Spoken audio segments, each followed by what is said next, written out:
So you're interested in doing AI assisted content, but the question is, what type of content, right? Well, ZimmWriter helps you create amazing blog post content. But part of what it also does is there's so many features that we're going to cover, but it gives you the ability to uncover what type of content you should be creating. To give you a map, we call it a topical authority content map. And I'm going to show you how we create that in ZimmWriter and how effective it can be. Join me as we go inside. All right, so now we're back in ZimmWriter. This is the main menu, and you notice as we come in here, there's a lot of options. We've talked about the SEO writer and the bulk writer. We're now going to go down to the AI Vault.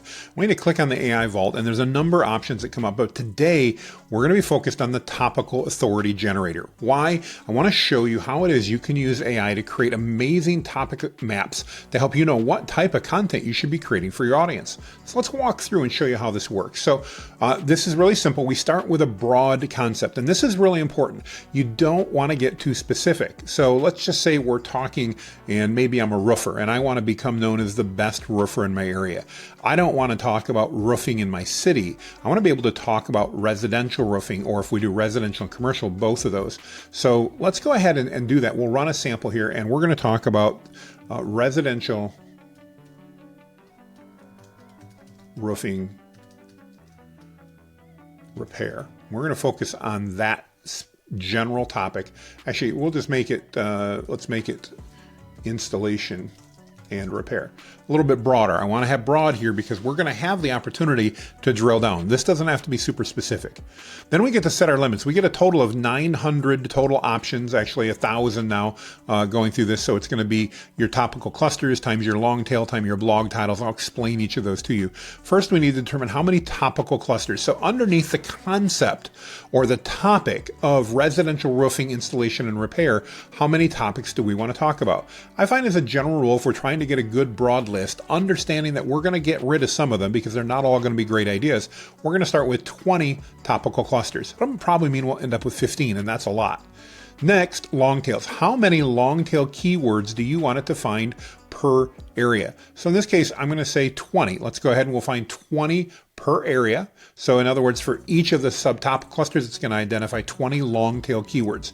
Now a long tail keyword is different. So it's not going to be like residential roofing, but it's going to be like residential roofing installation best practices or something like that. It's going to be a longer phrase. And why? Because those tend to rank really well and there's less competition. You're still going to rank for the main keywords like residential roofing. So we don't need to worry about those, and that'll get covered. And then next, blog titles. How many blog titles do we want for each keyword? So if we've got a subtopic, we want to go ahead and create our long tails and go from there. We're going to say 2 blog titles per. Now that does mean you're going to potentially have 2 blogs talking about the exact same thing, but one of them is going to be a listicle. One's going to be a best of, things like that. They're going to be different. It's not going to be the same blog post. So I recommend doing this. That's going to give us a total of 800. If we look here, 800 total. So it's going to be 20 clusters times 20 keywords, that's 400, times 2 blog posts each, that's 800. We can go up to 1,000, so we're safe. And now we need to pick our model. When I'm writing and figuring out these topical authority maps, I tend to find that the higher level or mid-tier models are good. I don't necessarily want to go with the low-tier model. So I don't want to use a Claude 5 or Claude 3 Haiku necessarily. I don't want to use a Chatgpt mini model. They'll do okay, but they especially get mixed up when we start talking about listicle articles. And for example, the top 5 things you should do before getting a new roof. They might only put 4, they might put 7. So I generally find it's worth going for the others. I'm going to go with Chatgpt 4.0 here. So there we go. I'm going to select that right here. You can see Chatgpt 4.0. We're going to go ahead and run that. I'm going to create topical authority. Now you're not done yet, so hold on just a moment. Next, it's going to generate the clusters and it's going to pop those up for us to take a look at.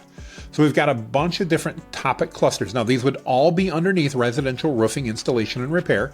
So we've got things like roof material selection, shingle installation techniques, and 20 total of these. What you want to do is you want to take a quick look at these and make sure that these are relevant. If you like some but not others, you can freeze the ones you like. So let's go ahead and freeze them here. And then I can say regenerate, and it'll literally regenerate the list, but keep those that I froze. So there we go. I froze those, and now we've got other different ones that came up. We're going to go ahead and run with this because I think it'll be appropriate for where we're at. And we're simply going to click proceed. As soon as we click proceed, it's going to go off and it's going to start generating these.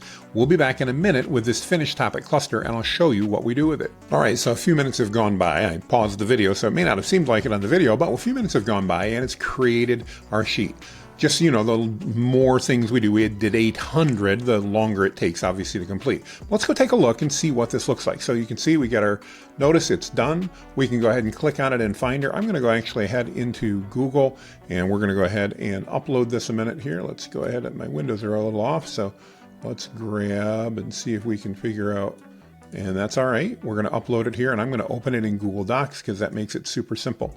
So when I upload that to a folder, it's then going to open the CSV. It says, what do I want to do? I want to open it with Google Docs, and it's going to bring it in. Now, I like to do just a little bit of formatting when I bring this in. You don't have to. It's 100% up to you. Let me show you what I do here. So when we go in, let's first take a look at our cost. How much does this actually cost? By the way, if you're an agency or you're just looking for a sideline business, think of what you could do by offering this as a service to businesses, that you would give them this. We charge money to do this for our clients. It takes time and all that, and it takes obviously knowledge, but let's take a look. What did this cost us? You can see right here, it cost us 30 cents. So it created this entire list for 30 cents. Now, if I'm going to share this with somebody, probably going to remove that part just because I don't want to create any questions. So I'm going to go ahead and delete that row. Now I'm going to go ahead and I'm going to invert here and put a black background and white text so that it's super easy for me to see what's going on here. And then we're going to go ahead and I'm just going to highlight each of these and double click in between so that I can see what's going on. Now all of a sudden the spreadsheet's taken some proportion that makes sense and I can show you what's going on. So let's go ahead and zoom in here just slightly so we can see a little bit better. So the first column here is what was our broad concept. So this is the first concept that came up and it explains exactly what it is. By the way, all 800 rows are going to be exactly the same here. So we're going to be able to get rid of that pretty easily. Before I do that, let me go ahead and freeze this real quick just so that I can be in charge of where I want to be. One column, one row is what I really want. So there we go. And I'm going to actually, in this case, just hide this column because I don't need it. It might be nice to have, but notice up in the title of the document, it says residential roofing installation and repair. So I've got that information if I need it. So our first cluster, roof material selection, we already know these because we selected these, then shingle installation techniques, roof ventilation system, and so on. Let's now walk across and take a look at the rest of this.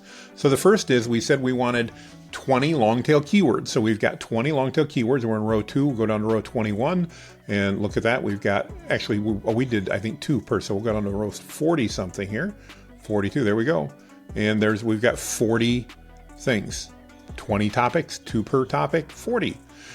Such as best eco-friendly roofing materials for homes, affordable residential roofing material options, pros and cons of metal roofing. That's a good one. How to choose roof shingle colors. So these are longer tail keywords that should be good. Now, these have not necessarily been researched for volume or anything else. So these may or may not be stellar, but we're not worried about that because, see, the cool thing is if I do this, say pros and cons of metal roofing, not only am I going to rate for that long phrase, but I may also rate for, or rank, I should say, for metal roofing. So that could be good. Now let's go ahead and take a look at what it recommended. We asked it to do 2 blog posts for us based on each keyword. So our long tail keyword. So we've done it's recommending a listicle type post, such as metal roofing, the top 3 pros or top 5 pros and cons, and then a tips post, 10 tips weighing roofing benefits and drawbacks. So that's basically our content. And we can scroll down here a minute. You'll see we have 800. Hang on, I got to keep scrolling. Keep scrolling. There we go. I have 800 options there. Now, are all of these going to be stellar? Do you want to create on all of them? Probably not, but that's okay. You can easily go through and delete the ones that you don't like, or if you don't like a topic, you can get rid of that, so it's super easy. But here's the really cool part. So we've got that. We can go ahead and take this blog post title and run with it and everything else. But it adds a couple of other things in here that may be relevant. So it's going to recommend a category if you're running on a WordPress blog, the category you might want, and then it's going to do an outline, literally giving the context here to give you perspective. It says the context for the numeric list is pros and cons of metal roofing for the topic of metal roofing selection in the context of residential roofing and installation repair. When we give that to AI, it's going to write a better thing for us. Here's where it gets really powerful though, guys. Take a look at this merged column. This merged column gives us everything we need. And if we take this merged column and we use it in conjunction with the bulk editor or bulk writer I just showed you, Magic. Literally, you could take all 800 of these, copy and paste it over in, and you'd end up with 800 blog posts written. Oh, it would take you 2,400 minutes. I don't know what that is. It'd take you some time, obviously, to do that. But you could have 800 blog posts written and you could be done with it, I don't know, maybe 20 minutes worth of work here putting this together. So not bad. So this is all of the information. The part that really matters, though, is these first 4 columns: our topic cluster, our long tail keywords, our type, and our blog post title. By the way, if you don't like one of these for a blog post, it doesn't mean it couldn't be good for social media or video or both. So we want to go ahead and take these and run with it. And this is how easy it is to use ZimmWriter to create a topical authority content map.